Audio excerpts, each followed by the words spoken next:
Merci beaucoup pour la question. Effectivement, nous avons organisé un atelier de formation pour les membres des commissions électorales provinciales et des commissions électorales communales pour leur enseigner les opérations de vote, la centralisation des résultats et la transmission des résultats.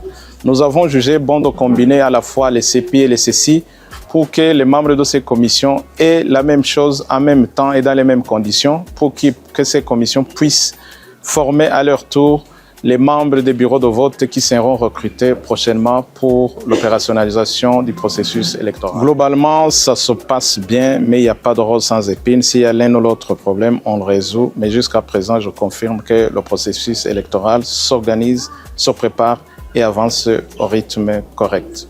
Bon, le principe, on a opté pour le chiffre de référence 500 électeurs par bureau de vote. Mais comme vous le savez, quand on fait la polarisation des électeurs par bureau de vote ou affectation des électeurs, le chiffre 500, c'est un chiffre de référence. Ça peut être 450, ça peut être 300. Seulement, la petite nouvelle que je peux ajouter, c'est qu'il peut arriver qu'au moment des élections, il y ait des gens qui vont voter là où ils ne sont pas fait inscrits pour des raisons diverses, notamment, par exemple, vous les journalistes.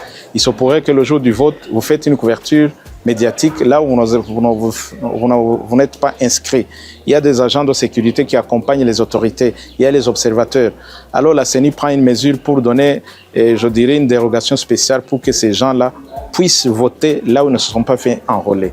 Là, c'est ce qu'on appelle la liste additionnelle. Mais là aussi, ils ne doivent pas dépasser 25 électeurs par bureau de vote pour ne pas déséquilibrer ou désarticuler le nombre d'électeurs prévus ou inscrits à ce bureau de vote. Bon, je n'ai pas le chiffre en tête, mais ça tourne autour de 6 millions, je pense 13 000. Je n'ai pas le chiffre sous mes yeux, mais vous l'avez suivi quand j'ai fait la projection.